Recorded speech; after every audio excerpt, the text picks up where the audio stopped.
하나님 말씀 시편 44편 1절에서 8절의 말씀입니다. 시편 44편 1절에서 8절입니다.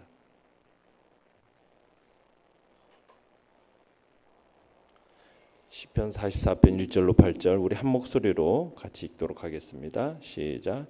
하나님이여 주께서 우리 조상들의 날 곧 옛날에 행하신 일을 그들이 우리에게 일러주매 우리가 우리 귀로 들었나이다. 주께서 주의 손으로 뭇 백성을 내쫓으시고 우리 조상들을 이 땅에 뿌리박게 하시며 주께서 다른 민족들은 고달프게 하시고 우리 조상들은 번성하게 하셨나이다. 그들이 자기 칼로 땅을 얻어 차지함이 아니요 그들의 팔이 그들을 구원함도 아니라 오직 주의 오른손과 주의 팔과 주의 얼굴의 빛으로 하셨으니 주께서 그들을 기뻐하신 까닭이니이다. 하나님이여 주는 나의 왕이시니 야곱에게 구원을 베푸소서. 우리가 주를 의지하여 우리 대적을 누르고 우리를 치러 일어나는 자를 주의 이름으로 밟으리이다. 나는 내 활을 의지하지 아니할 것이라 내 칼이 나를 구원하지 못하리이다. 오직 주께서 우리를 우리 원수들에게서 구원하시고 우리를 미워하는 자로 수치를 당하게 하셨나이다. 우리가 종일 하나님을 자랑하였나이다. 우리는 하나님의 이름에 영원히 감사하리이다. 셀라. 아멘. 오늘 말씀의 제목은 과거로 끝나지 않는 하나님의 역사라는 제목으로 말씀을 나눕니다. 오늘 시편은 하나님의 구원을 바라는 시편 기자의 절대적인 신앙과 자기 민족에 대한 뜨거운 민족애가 구구절절하게 나오고 있습니다. 이스라엘 열조와 맺은 언약, 그 언약에 따라서 선민 이스라엘을 출애굽시켜서 가나안에 정착하게 하신 하나님의 언약, 그 언약에 대한 신실성, 그리고 주님의 도를 버리지 아니하겠다는 하나님과의 그 언약에 대한 선민 자체의 어떤 순종을 근거로 하는 구원의 호소가 이 시편 44편의 그 중심을 이루고 있습니다. 내용 관찰 문제 1번을 보시면은 이스라엘 민족은 어떤 상황에 처해 있습니까? 4절로 5절 읽어보겠습니다. 시작. 하나님이여 주는 나의 왕이시니 야곱에게 구원을 베푸소서. 우리가 주를 의지하며 우리 대적을 누르고 우리를 치러 일어나는 자를 주의 이름으로 밟으리이다.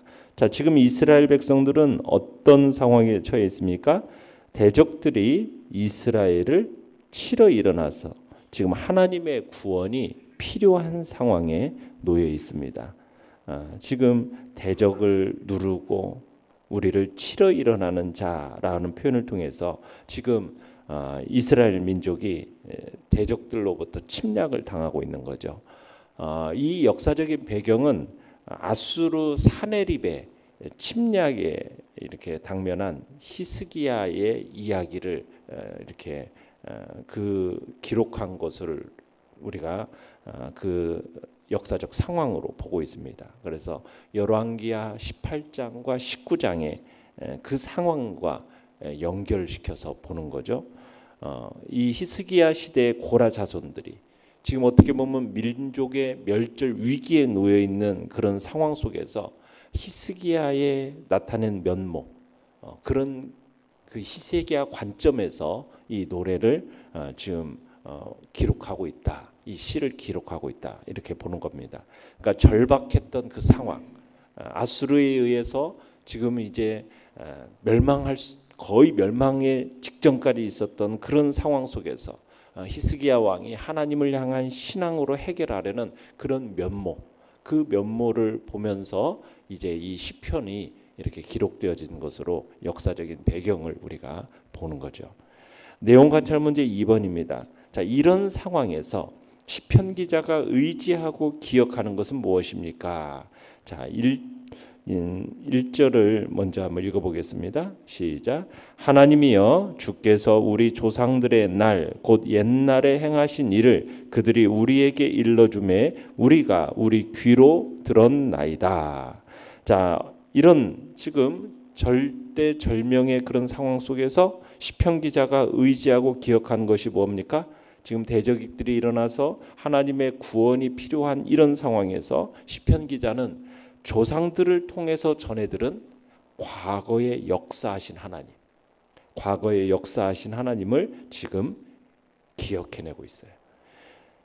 조상들의 날, 곧 옛날에 행하신 일, 이라고 써 있지 않습니까? 이건 이스라엘 민족을 애굽의 압제에서 구원하시고 그리고 가나안 땅을 차지하게 하신 이 구원 사역, 이것을 총칭하는 말이 조상들의 날, 곧 옛날에 행하신 일이라고 얘기하고 있어요. 그러니까 여기서 그들이라고 했죠. 그들이란 누구겠습니까?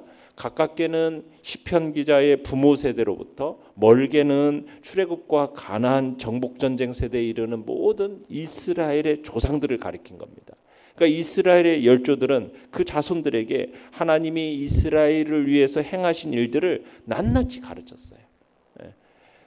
꾸준히 하나님의 명령을 따라서 자기 세대들에게 하나님이 역사하심을 꾸준하게 가르쳐 온 거죠. 그 일들을 우리가 귀로 들었다라는 거죠. 2절을 읽어보겠습니다. 시작. 주께서 주의 손으로 뭇 백성을 내쫓으시고 우리 조상들을 이 땅에 뿌리박게 하시며 주께서 다른 민족들은 고달프게 하시고 우리 조상들은 번성하게 하셨나이다. 자, 어떤 일들을 기억하고 있습니까? 시편 기자는 주님께서 주님의 손으로 뭇 백성들을 내쫓으시고 우리 조상들을 심으셨다라는 것, 이것을 지금 기억하고 있죠. 주변 민족들은 고달프게 하시고 조상들은 번성하게 하셨다. 그러니까 당신의 백성을 하나님께서 돌보셨다라는 것을 지금 기억하라는 거죠. 마치 씨앗을 뿌려서 농작물을 잘 자라게 하고 끝없이 돌보는 그 농부의 희생과 사랑에 하나님을 비유하고 있는 겁니다. 그러니까 우리는 여기서 당신의 백성을 향한 하나님의 사랑, 관심, 돌봄, 이게 얼마나 큰지를 우리가 깨닫게 되는 거죠. 자, 3절을 읽어보겠습니다. 3절 시작. 그들이 자기 칼로 땅을 얻어 차지함이 아니요 그들의 팔이 그들을 구원함도 아니라 오직 주의 오른손과 주의 팔과 주의 얼굴의 빛으로 하셨으니 주께서 그들을 기뻐하신 까닭이니이다. 자, 여기서 오른손과 주의 팔이라는 단어를 쓰고 있죠. 주의 오른손과 주의 오른팔, 바로 하나님의 강한 능력을 나타내는 말입니다. 하나님의 강한 능력. 그리고 얼굴의 빛, 주의 얼굴의 빛, 이건 하나님의 은혜를 나타내는 말이 얼굴의 빛이라는 표현입니다. 자, 그러니까 의미는 뭐냐? 이스라엘 민족의 가나안을 기업으로 차지한 것이 어떤 수많은 이방의 침탈로부터 구원받은 것이 어떤 자신들의 군사적인 힘도 아니고 전적인 뭐다? 하나님의 능력과 하나님의 역사하심과 하나님의 은혜로 말미암은 것이다라는 것을 얘기하고 있는 거죠. 그리고서는 말미에 보면 그렇게 되어 있어요. 주께서 그들을 기뻐하신 까닭이니이다. 이걸 통해서 하나님께서 능력과 은혜를 베풀어서 이스라엘로 하여금 가나안 땅을 차지하게 하시고 그 모든 이방의 침탈로부터 구원하신 것은 하나님이 그들을 기뻐하셨기 때문이라는 거죠. 하나님께서 이스라엘을 기뻐하셔서 그들을 당신의 백성으로 삼으셨다라는 거예요. 그런데 그 이유는 정확하게 알 수는 없어요. 우리 인간의 이성으로는 도저히 알 수 없는 신비에 속한 일이 바로 뭐냐? 왜 택하셔서 이렇게 기뻐하셨을까? 이건 우리 인간의 이성으로는 우리가 알 수 없는 신비에 속한 일인데 어찌하든 하나님은 기뻐하셨기 때문에 택하셔서 그들의 하나님의 역사와 은혜로 돌봐주셨다라는 것을 얘기하고 있는 겁니다. 연구와 묵상 문제 3번입니다. 조상들의 구원의 역사를 회고한 시편 기자는 이제 하나님께 어떤 고백을 드립니까? 그 기도의 특징을 기록해 봅시다. 자, 시편 기자는 조상들의 믿음, 그 믿음만 의지한 것이 아니라 스스로 하나님께 기도를 합니다. 스스로 오늘 역사하셔서 할 일에 대해서 아뢰는 거죠. 그러니까 시편 기자는 어떻게 고백을 하냐? 하나님을 자신의 왕으로 고백합니다. 왕으로. 그러면서 하나님께 구원을 베풀어 달라 간구하고 있어요. 그러면서 자기의 활이나 자기 칼을 의지하지 않겠다고, 오직 하나님이 이스라엘을 원수들에서 구원하시고 이스라엘을 미워하는 자들로 하여금 수치를 당하게 하실 분이다. 이렇게 고백을 하면서 오직 하나님만 자랑하겠다고, 하나님의 이름에 영원한 감사만 드리겠다고 지금 이렇게 고백하는 것이 바로 이제 4절로 8절의 이야기인데요. 자, 먼저 4절을 다시 한번 읽어보겠습니다. 4절 시작. 하나님이여 주는 나의 왕이시니 야곱에게 구원을 베푸소서. 자, 지금 시편 기자가 하나님을 뭐라고 부르고 있습니까? 나의 왕 이렇게 부르고 있죠. 나의 왕. 이 나의 왕이라고 부르는 것은 뭐냐면 이 옛날 고대 국가들 간에 행해졌던 주종권, 종주권 계약에 대한 어떤 염두에 둔 표현입니다. 종주권. 그러니까 고대 국가에서는 어느 한 나라가 힘이 미약해요. 미약하면은 자기들의 힘만으로는 자기 스스로를 보호할 수 없으니까 강대국, 강대한 나라와 종주권 계약을 맺습니다. 그러면은 약한 나라의 왕이 강한 나라의 왕에게 자기 나라의 주권이 자기에게 있지 않고 이제 강한 나라의 왕에게 있습니다라고 표시하는 것이 여기서 얘기하는 나의 왕이라는 칭호입니다. 그러면서 조공을 바쳤어요. 옛날 이제 약한 힘이 미약한 나라가 강대국에 조공을 바치면서 그러면서 그 왕을 나의 왕 하면서 종주권 계약을 맺는 거죠. 그러면은 강한 나라의 왕이 약한 나라의 왕에게 일정한 범위의 어떤 자치를 허용해 줘요. 그 나라의 자치를 허용해 줘요. 만약 그 나라가 다른 나라의 침공을 받는다? 그러면은 위기에 처하게 되면은 그 나라를 적극 도와서 구원해 주는 거예요. 그러니까 시편 기자는 이런 사실을 바탕으로 해가지고 지금 하나님을 뭐라고 부르고 있어요? 나의 왕이라고 부르면서 지금 위기에 처한 이 이스라엘을 구원해 달라고. 하나님이 당신이 나의 왕이시니 미약한 이 우리를 구원해 달라고 지금 호소를 하고 있는 장면이 바로 4절의 이야기인 거예요. 5절을 읽어보겠습니다. 5절 시작. 우리가 주를 의지하여 우리 대적을 누르고 우리를 치러 일어나는 자를 주의 이름으로 밟으리이다. 그러면서 이제 이 주님을 의지하면서 어떻게 하겠다. 대적을 누르고 우리를 치러 일어나는 자를 주님의 이름으로 밟아서 이제 나아가겠다. 여기서 밟다라는 단어는 전쟁에서 승리한 군사들이 패해서 쓰러진 적의 시신을 밟고 넘어가는 것을 지금 표현한 것이 밟다라는 표현입니다. 그래서 시편 기자는 자기가 바로 이 주님의 이름으로 대적을 밟을 거라고, 주님의 이름을 통해서 승리하겠다고, 주의 이름에 바로 원수도 능히 제압할 수 있는 그런 강한 힘과 능력이 있음을 지금 얘기하고 있는 겁니다.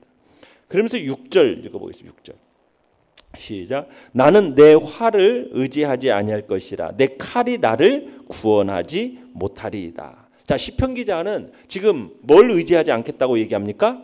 내 활, 내 칼 이것을 의지하지 않겠다고 합니다. 대적들과의 싸움에서 인간적인 힘, 인간적인 능력 이것은 아무것도 의지하지 않고 오직 누구만 의지하겠다라는 겁니까? 하나님만 의지하겠다라고 고백하고 있는 거죠. 그러니까 시편 기자는 활과 같은 것, 칼과 같은 것 의지하지 않겠다고. 그것들이 자기를 지키고 보호하는 데는 뭐 나름대로 유용한 도구로 쓰이기는 하겠지만 본질적으로는 구원과 보호를 보장하지 않는다는 사실을 알았기 때문에 이제 자기가 쥐고 있는 그런 것들, 칼과 활 이런 것들을 하나님의 도우심을 얻기 위해서는 내려놓아야겠다라는 그런 고백을 하는 겁니다. 왜? 그걸 쥐고 있는 한 하나님의 도우심을 얻을 수 없다는 사실을 알기 때문인 거죠. 자, 7절로 8절을 읽어보겠습니다. 7절로 8절 시작. 오직 주께서 우리를 우리 원수들에게서 구원하시고 우리를 미워하는 자로 수치를 당하게 하셨나이다. 우리가 공의를 하나님을 자랑하였나이다. 우리는 하나님의 이름에 영원히 감사하리이다. 자, 시편 기자는 지금 우리가 종일 하나님을 자랑하였나이다 라고 이렇게 고백을 하죠. 그러면서 앞으로도 영영이 하나님의 이름을 감사하겠습니다. 지금 이렇게 하고 있는데 이에 대한 이유가 뭐냐? 7절에서처럼 오직 주께서 우리를 우리 원수들에게서 구원하시고 우리를 미워하는 자로 수치를 당하게 하셨기 때문입니다. 그러니까 이스라엘 자손이 지금 애굽 압제에서 해방된 것 이게 다 그들의 힘과 그들의 능력의 결과가 아닌 거죠. 스스로를 구원할 능력도 없어요. 그들이 애굽 종살에서 해방된 것을 하나님이 친히 역사하신 결과였다는 거죠. 하나님이 모세를 이스라엘의 구원자로 세우셨고 그를 통하여 능력을 나타내 보여주셔서 그래서 구원을 받은 거고, 또 그들이 가나안에 정착해서 살 수 있던 것도 수많은 대적의 그 침탈로부터 구원을 받은 것도 다 하나님의 능력으로 말미암은 거라, 이것을 얘기하고 있는 거예요. 모든 것이 하나님의 역사하심의 결과였습니다. 하나님께서 이스라엘 대적들을 친히 치셔서 이스라엘을 구원하신 것입니다. 그러니 하나님, 이스라엘 백성에게 있어서 당신은 영원한 자랑이십니다 하면서 당신의 이름을, 하나님의 이름을 영원히 찬송하겠다, 지금 이렇게 고백을 하는 거죠. 그러면서 이제 하나님의 구원을 호소하고 있는 장면인 겁니다. 느낀 점 4번입니다. 하나님을 자랑하는 것과 하나님께 대한 무한한 감사는 그분의 은혜를 체험한 사람들에게서 나타나는 공통된 특징입니다. 무엇을 느낍니까? 자, 하나님의 은혜를 체험한 사람들만이 결국에는 하나님을 자랑하고 하나님께 대한 무한한 감사를 드릴 수 있는 거예요. 하나님의 은혜를 체험해야 돼요. 하나님의 은혜를 체험하지 않고서는 우리가 하나님을 자랑할 수도 없고 하나님께 무한한 감사를 드릴 수도 없는 거죠. 자, 그러면 우리가 어떻게 하나님의 은혜를 경험할 수 있겠는가? 그것은 자기의 수단과 자기의 능력을 내려놓는 겁니다. 자기의 수단과 자기 능력을 의지하는 사람은 육체의 한계에 갇혀 살 수밖에 없어요. 전능하신 하나님을 의지할 때 하늘의 그 무한한 자원을 활용해서 육체의 한계를 뛰어넘는 승리를 거둘 수 있는 거죠. 자신의 능력, 자신의 수단을 내려놓아야 돼요. 사람이 자신의 능력과 다른 뭔가를 의지하는 동안에는 하나님의 도움을 입을 수 없고 하나님의 은혜를 경험할 수가 없어요. 왜요? 뭔가를 쥐고 뭔가를 하게 되면은 자기 힘으로 했다라고 여기는 것이 인간의 모습이에요. 하나님의 은혜를 은혜로 여기지 않고 도리어 교만해지는 게 우리 인간이에요. 자기를 보호할 수 있다고 여겨지는 것을 꼭 손에 쥐고 있을 때는 하나님이 나를 도와준다라고 생각하지 않고 그 공로를 누구에게 돌립니까? 인간 자신에게 돌아가는 거예요. 인간은 끊임없이 자기의 공로를 주장하는 존재입니다. 하나님의 도우심이 명백한 상황 속에서도 뭔가 내가 손에 쥐고서 하나님의 도우심을 받으면은 그 하나님의 도우심을 부정하고 자기 공로를 자꾸 인정하려는 것이 인간이에요. 그렇기 때문에 자기가 의지할 것을 완전히 내려놓고 그것을 뭔가 손에 쥐고 있는 상황 속에서는 하나님이 도와주신다고 해도 하나님을 인정하고 하나님께 감사하고 경배하는 기는커녕 자꾸 자기만을 드러내려고 하는 게 인간의 존재고 하나님의 은혜를 느끼지를 못하는 거예요. 자꾸 착각하며 살아가는 거죠. 그래서 하나님은 어떻게 하기를 원하시느냐? 우리의 손에 쥐고 있는 그 뭔가를 다 내려놓기를 원하시는 거죠. 그리고는 오직 하나님이 하셨습니다 라고 하나님의 은혜를 고백하는 자리까지 나아가는 우리를 만들어내시는 거예요. 그래서 우리는 하나님의 은혜를 체험하려면 어떻게 해야 된다고요? 내 손에 있는 수단과 내가 가지고 있는 능력들을 다 내려놓고 오직 하나님이 역사하시도록 하나님께만 온전히 내 모든 것들을 내어드리는 자리. 그래서 우리는 의지할 만한 것이 있다라고 생각이 되면은 깨끗이 하나님 앞에서 털어놔 버려야 돼요. 의지할 만한 것, 그 모든 것들 다 배설물처럼 여겨야 돼요. 우리가 다 내려놓고 버리는 그곳에 하나님의 능력이 나타나고 하나님의 은혜가 역사하는 것입니다. 내가 뭔가 움켜쥐고 있다. 그렇다면 이 시간 주님 앞에서 이 모든 것을 내려놓고 오직 하나님의 은혜가 우리의 삶 속에서 역사하시도록 하나님의 도움과 하나님의 은혜를 구하는 복된 자리에 우리 모두가 있기를 간절히 바랍니다. 그래서 하나님의 그 풍성한 은혜를 체험함으로 참으로 하나님을 자랑하고 하나님에 대한 무한한 감사가 우리의 입술에서 흘러나오는 복된 역사가 있기를 간절히 바랍니다. 결단과 적용 5번입니다. 다음 세대를 이끌어갈 영혼들에게 하나님의 행하신 일을 알려주어 그들이 듣고 믿음의 사람으로 자라게 하고 있습니까? 나는 하나님이 과거에 행하신 일에 대해 감사하며 찬양하는 데 그치지 않고 현재와 미래에 행하실 일을 기대하며 하나님을 의지합니까? 우리가 우리의 자녀손들에게 정말 내 삶 속에서 역사하셨던 그 하나님을 가르쳐주고 알려주고 저들에게 정말 살아계신 하나님의 역사를 그 마음속에 새겨나가는 일이 우리가 참으로 선조로서 믿음의 조상으로서 우리가 해야 할 일입니다. 하나님의 은혜를 참으로 우리의 자녀손들에게 흘러내리는데 부족함이 없도록 기도하며 나가시고 참으로 하나님 앞에 내게 베풀어 주신 은혜에 대해서 감사하고 찬양하는 그런 복된 자리에 오늘도 있기를 간절히 바랍니다. 오늘의 기도 같이 읽겠습니다. 시작. 능력으로 역사하시는 하나님을 경험하고 자랑하는 하루 되게 하소서. 아멘. 말씀